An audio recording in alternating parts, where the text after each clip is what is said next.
जय हिंद। कैसे हैं आप सब? उम्मीद करते हैं कि आप सभी अच्छे होंगे।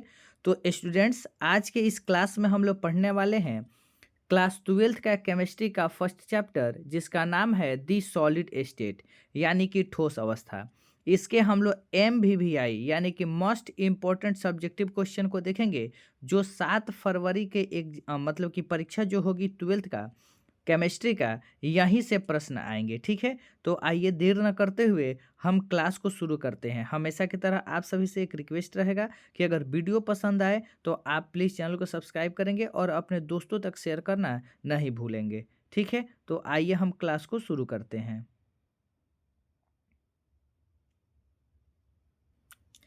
ध्यान से देखेंगे।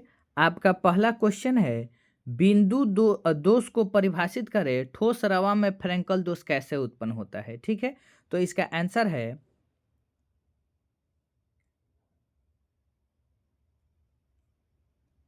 चलिए ध्यान से देखेंगे। इसका आंसर है, ठोस पदार्थ के क्रिस्टल जाल यानी कि क्रिस्टल लैटिस में जब किसी एक या कुछ बिंदुओं जैसे कि परमाणु और आयन पर अनियमितता उत्पन्न हो जाती है तो उसे बिंदु दोष कहते हैं। ठीक है, यह दोष बहुत छोटे स्तर पर होता है, लेकिन पदार्थ के गुणों को प्रभावित कर सकता है, जैसे कि सॉर्टकी दोष, फ्रैंकल दोष, रिक्ति दोष इत्यादि।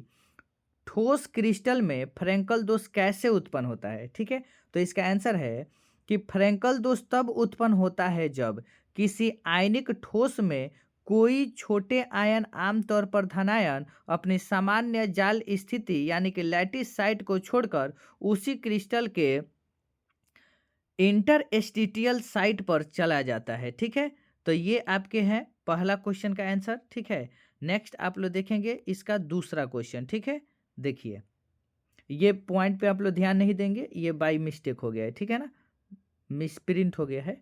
नेक्स्ट दूसरा क्वेश्चन है, CSCl के बनावट का संक्षिप्त विवरण दे। बहुत ही इंपॉर्टेंट क्वेश्चन है। ठीक है, ध्यान देंगे। देखिए, CSCl की संरचना BCC होता है, जिसमें CS पर प्लस अंतः केंद्रित होता है तथा Cl माइनस घन के कोनों पर अवस्थित रहता है। CSCl में CS प्लस तथा Cl माइनस का कोऑर्डिनेशन नंबर 8:8 होता है, यानी कि CS प्लस का भी 8 और Cl माइनस का भी 8। तीसरा क्वेश्चन है, किसी ठोस पर गैस के अधिशोषण को प्रभावित करने वाले कारक कौन कौन से हैं? ठीक है, तो इसका आंसर है, किसी ठोस पर गैस के अधिशोषण को निम्नलिखित प्रमुख कारक प्रभावित करते हैं। ठीक है, पहला है ठोस की प्रकृति।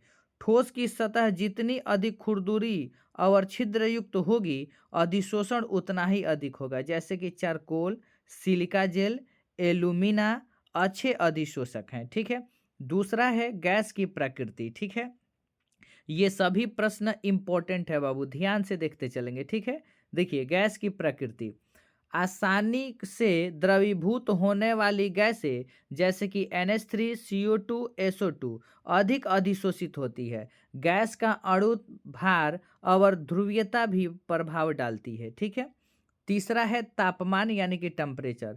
तापमान बढ़ने पर अधिशोषण कम हो जाता है, क्योंकि अधिशोषण सामान्यतः ऊष्माक्षेपी प्रक्रिया है। ठीक है, चौथा है दाब।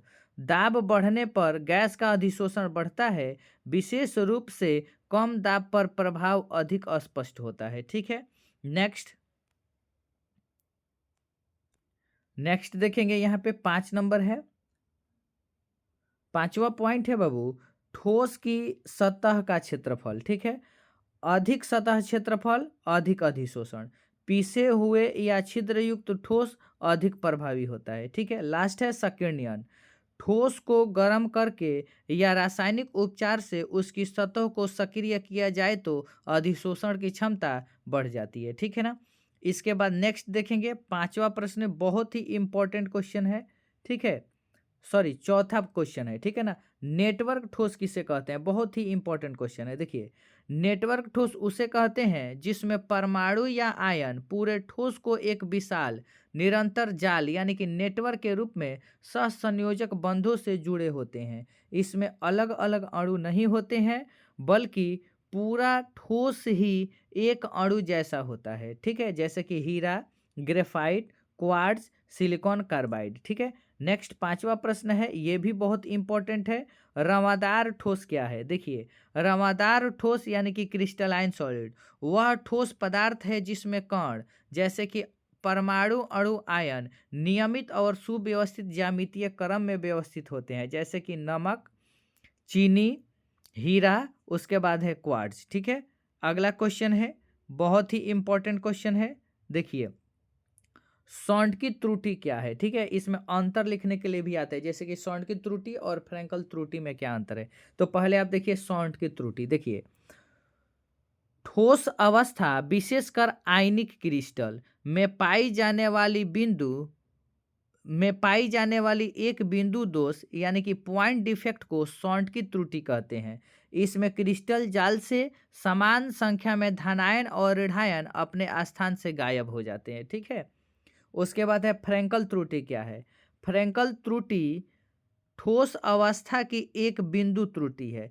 किसी आयनिक क्रिस्टल में छोटा धनायन अपनी सामान्य जालीय स्थिति छोड़कर अंतरास्थान पर चला जाता है। ठीक है, नेक्स्ट 8वां प्रश्न है, बहुत ही इंपॉर्टेंट प्रश्न है। देखिए, 8वां प्रश्न और ये लास्ट प्रश्न है इस चैप्टर का, जो इंपॉर्टेंट क्वेश्चन है।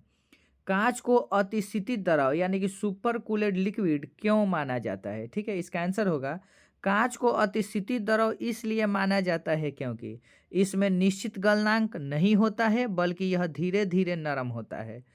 इसकी आंतरिक संरचना ठोस की तरह पूर्ण नियमित क्रिस्टलीय नहीं होती है। बहुत लंबे समय में कांच अत्यंत धीमी गति से बहने का गुण दिखाता है।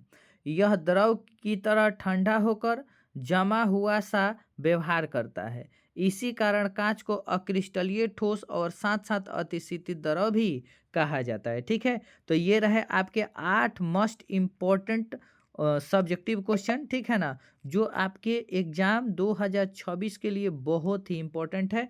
तो अगर वीडियो अच्छा लगे तो अपने दोस्तों के भी जरूर शेयर करें। मिलेंगे हम लोग अगले वीडियो में, तब तक के लिए दीजिए इजाज़त। जय हिंद, जय भारत।